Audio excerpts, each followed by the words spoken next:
First of all, there are 13 tables circling around me here. One table for each of the original 13 United States. That is our best guess, because whenever they voted, it was one state, one vote. And we think they went in order from north to south, because that's the way they usually did things.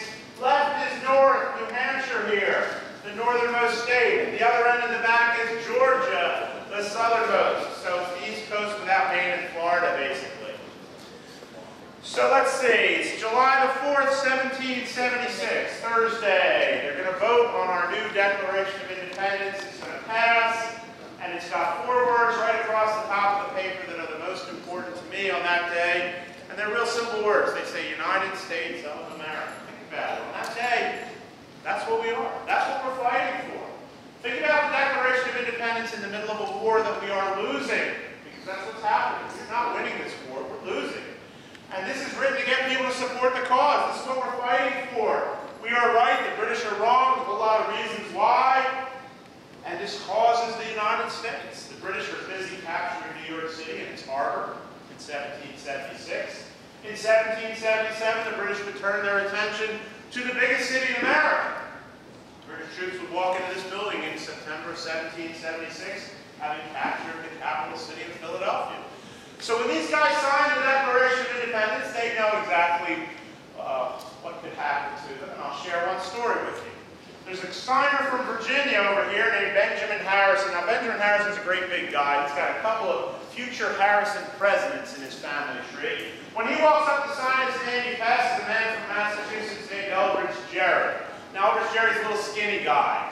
Harrison says to him, you know, Mr. Gerry, when they hang us for this, I will be lucky.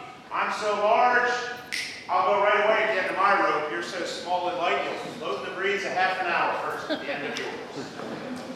Now, fortunately for us, and really lucky for them, none of these men would hang for treason, because eventually we would win the war, and a big part of that is courtesy of our friend Ben Franklin from here in Pennsylvania. Once he's finished working on the Declaration of Independence, he hops on a ship and goes over to France. And even while British soldiers are sitting in this room, he's going to sign a treaty with France, bringing them into the war. And that's the thing. The British are not worried about the Americans being there. George Washington is not going to invade England. We don't have a navy to challenge them at sea. France, on the other hand, does. They can invade England, and they want to. They never get to back then. They always want to. They're going to fight in Europe. They're going to fight at sea. They're going to fight over Caribbean islands, which make a lot more money than these colonies up here. They're going to be fighting as far away as India and Africa.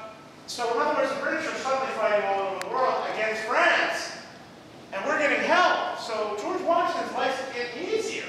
He wins his biggest victory at Yorktown, Virginia in 1781. Back in Paris in 1783, Ben Franklin and John Adams signed a peace treaty that gives us our independence 7 years after we declared it.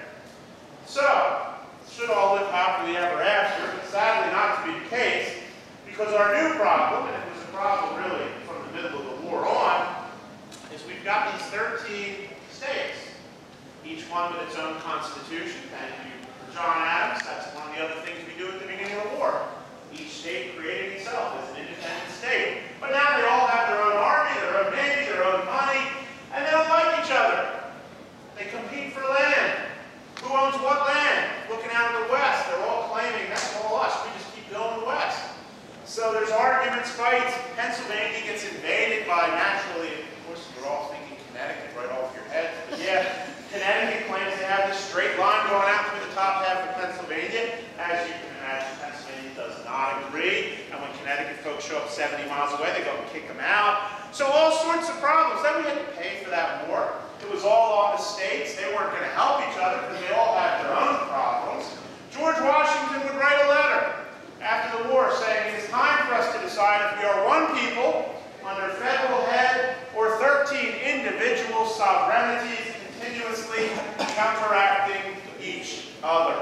Are we one country or 13 other ones always fighting? He believed one was for the best. So they decided again, let's sit down together and talk about it. We know it today as the Constitutional Convention. They actually picked George Washington to lead them. For 4 months in the summer of 1787, George Washington sat in this very chair, on this very spot, and ran the meetings that that resulted in our Constitution. In other words, created us, the United States of today. Now, they would have to invent a new government. They figure it all out. So just president, just to give you an idea of how it would go. Alexander Hamilton over here in New York. One president. When he's elected, though, he becomes president for the rest of his life. Now, that is not a popular idea in this room. We've just separated from King. So a little bit more to the point came James Madison, eventually our fourth president. His idea was one president, 7 years, no re-election, elected by Congress. Some people said not just Congress, how about only the Senate would elect the president? Ben Franklin didn't want one president at all. He talked about having 3 at the same time. I think you see a lot of ads around election day. So fortunately, they would settle on that one president elected every 4 years, and ultimately it would be the people that would elect him. So they kind of worked through things. Now, they would solve every problem.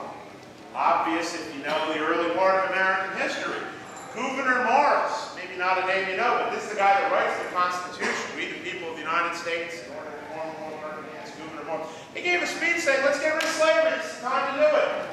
Well, you know, down here in the South, they didn't want to talk about that one at all. They say, you know what? Try that, we'll go home. For the men in this room, they wanted all of the states. That's their first priority. So they say, okay, we'll put that one aside for 20 years and hope we can figure it out later, but things are a little more stable. Obviously, it doesn't go that way at all. Now, here's the thing. As you can imagine, guys don't like this Constitution. There's parts they don't like. I don't know if I want to sign it. So Ben Franklin comes in the last day with a speech. He's 81, had to be carried in and out of the meetings. Brain's still there, though. He says, look, there are things about this Constitution I do not approve at present, but I'm old enough to know I've been wrong. I've changed my mind. I'm not perfect, and neither are my ideas. He says, nobody in this room can say the same thing. None of us are perfect.